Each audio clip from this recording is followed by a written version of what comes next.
Good morning, class. Happy Monday. Welcome back from spring break. I hope it was as good as it could be considering the circumstances. Hope you had an enjoyable Easter as well and found comfort in knowing that we have and serve a Lord that conquered the grave, has been risen from the dead, and now gives us a chance for everlasting life and everlasting hope, which is something we could all use a little bit more of right now. Here's the plan for today. First, I want to go through some events that took place over spring break just to help you be informed of what's going on. After that, I'll give you some reminders on one, how this class should work, and then two, you got an email last week from Pastor Gurr explaining what the rest of this school year looks like. I'll hopefully paint a little bit of a clearer picture of what that means for current events at the very least. What you need to do, one is due tomorrow 10 a.m. The other one is due Friday 3 p.m. is one. If you want to retake your research-based question paper, that is due tomorrow 10 a.m. If you have anything missing or late, you need to do that by this week Friday 3 p.m.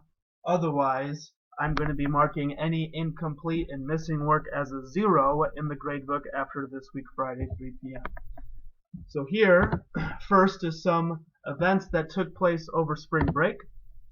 One, we'll go through the coronavirus COVID-19 specific issues. First one, President Trump announced that he is planning on holding U.S. funding from WHO, the World Health Organization. The U.S. is the main contributor to that global organization. We contribute more money than anyone else. Trump claims that the organization is, quote, China-centric, end quote. He thinks they're not doing a good enough job, that they didn't do a good enough job with this COVID-19 pandemic. And as a result, they're going to hold funding as kind of a way to hold them accountable, which is, of course, controversial considering that this global organization is trying to work its way through this pandemic to hold funding during the middle of a crisis. That's a bold strategy.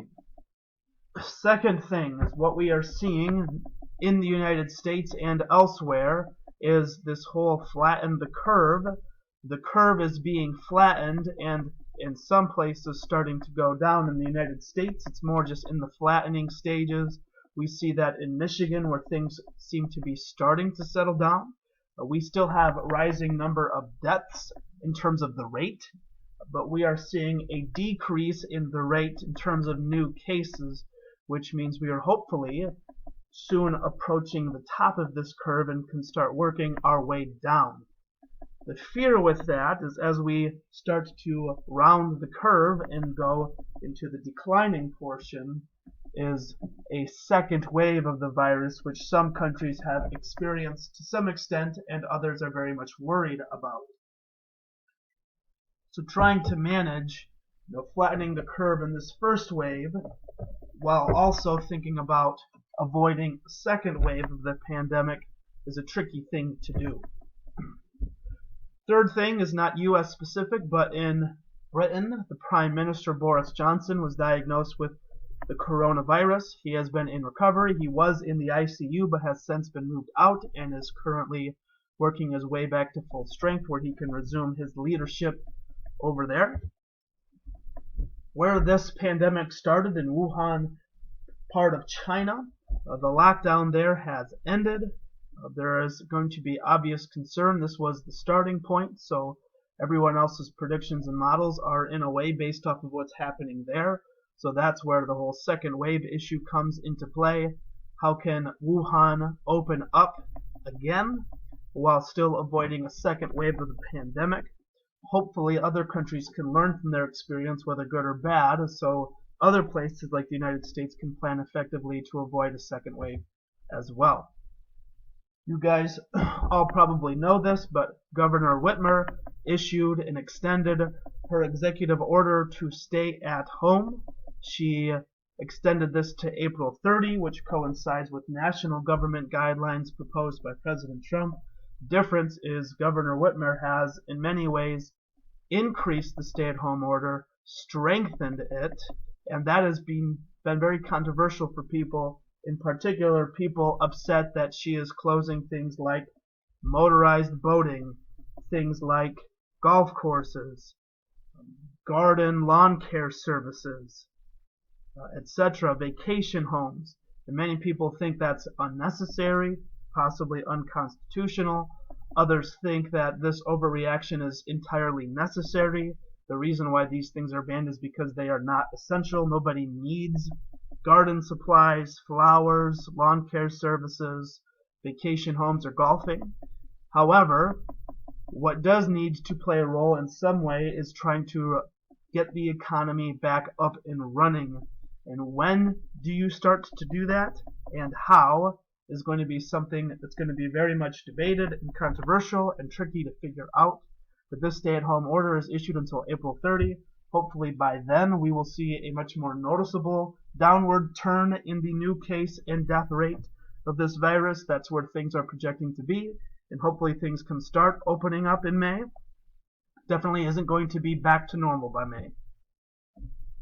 Non-coronavirus things, just a couple. One, President Trump has a new press secretary. I can't even remember how many he's had at this point. It's not easy to be his press secretary. Basically what the press secretary does is answer questions from the media regarding the president. Right now the press secretary isn't even doing anything because President Trump is holding these briefings himself. Every single day there's like a coronavirus briefing. You can watch it on the news. I've watched it a couple times. President Trump is there himself, not his press secretary. And last one, Bernie Sanders has officially dropped out of the 2020 presidential race. That is basically means that we now know who the candidates will be. It will be Joe Biden against Donald Trump in November. Just some reminders for you. One, every single day you should be watching these videos, and you should be watching them before you do your work. This class, current events, by far is the worst at this compared to any other classes, which is saying something against you considering half of my classes are predominantly freshmen. They're even watching these videos more than you. You need to be watching these videos before you do work.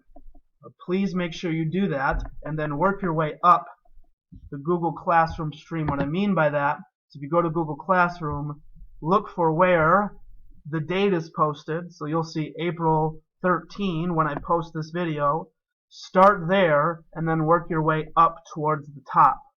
Okay, because what I'm going to do is post the video, and all the work you need to do is going to be posted above it, just to give you some structure and organization so you know where to start and where to end. So start with the date in the video, look for Monday, April 13, whatever day it is, and work your way upwards to get work done. And that's the order things should get done. That's just to provide you a little bit of structure, because that's really hard to find for me, and I'm guessing for you guys as well. Second thing is, please be very proactive. Let me help you by helping me do that. That means is you've got to communicate with me. If you have questions, send me an email, private comment on Google Classroom. I think for the most part we're doing that, but some of you don't even know you need help because you don't watch the videos. So please watch the videos first, and then if you have questions, reach out as soon as possible. I am here to help you. I am by my computer or phone pretty much from 10 to 3 every single day. Please let me know if you need any assistance from me. You guys got an email last week about our remote learning policy. First, just a reminder of what the senior exemption policy looks like. Seniors, your last day of school is May 15. Unless you don't meet these expectations. 1, an overall grade by May 15 of B- or better. Second, as of May 15, no missing, late, or incomplete work, and I am going to give you an update on that in just a second.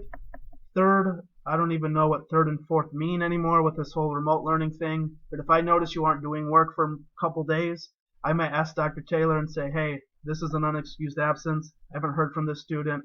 There's no explanation, and you therefore have to do the exam. This is once again only for seniors. If you're not a senior, you're stuck with exams whether you like it or not. So Friday, May 15, that's your last day. Freshmen through juniors, your last day is May 28th through 29. May 28th is the Thursday of exam week. 29th you don't have school, but it's technically the last day. For the rest of this school year, Monday through Thursday will be a normal remote learning schedule the way it has been. Friday, You will not have a normal schedule. You will have a designated make-up day. Make-up day means that 1, if you have anything missing or late, get it done. 2, if you need extra help from a teacher, reach out to them on Friday. I am considering the idea of having Friday Zoom meetings that are optional. I'm not sure if I'm going to do that or not, so that is to be determined. What I will say is that starting this week, Friday 3 p.m., if you have anything missing or late, it's going in as a 0. And seniors, if you get any zeros by Friday because you didn't have it done, that means you will have to take your exam. I see no reason why we should give you a make-up day if students aren't actually going to use it to make up work. So every Friday, make sure you check PowerSchool so you don't have anything missing or late, because if you do, I'll mark it as a 0. And if you're a senior, even if you have one of those, and even if it was by accident or you forgot, you will have to take your exam. That's just the way it's going to be. That's the structure we're going to go under. Last thing, you have the option and opportunity in this class and all your classes to take it as a credit versus no credit course. What that means is you get credit for the class, but you don't get a grade for it. There's a certain threshold you have to meet to earn credit. That is an opportunity that you have, and you have to make that decision by April 27. For some students, that might be a good choice. For others, it maybe isn't a really great choice. But I encourage you to think carefully about it, talk with your parents about it. If you have questions, don't ask me. I don't have answers for you. Ask your parents or Dr. Taylor, and they will help you much better than I can. But just know you have that option for your classes, not just mine. Last thing, this is due tomorrow, 10 a.m. Your research-based questions took me a long time to grade, but they are graded. You have the opportunity to retake it. Each student has individualized feedback. If you look through the rubric, I showed you how I graded it, and I explained things you did well, things that need to get better. If you would like to retake it to earn back full points, please take advantage of that and do it by 10 a.m. tomorrow. Whatever changes you make, try to make them obvious so I know where I'm focusing on. If I can't notice and I don't notice your update or revision, I can't give you points back for it. Use my feedback for figuring out how to do the retake and what needs to be fixed.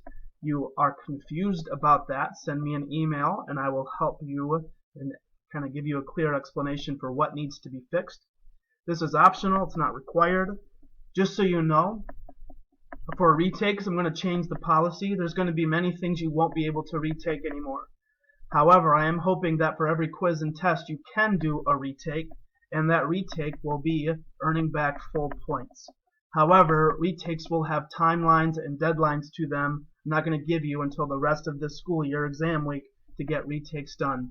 I'm changing this solely to give more structure to what's going on, because I think structure right now is the thing that all of us, students and teachers, need the most. If you have questions about anything, please let me know. Otherwise, retake optional tomorrow 10 a.m. Missing late work Friday 3 p.m. if you want to earn credit. Otherwise, it's 0, and I will talk to you tomorrow.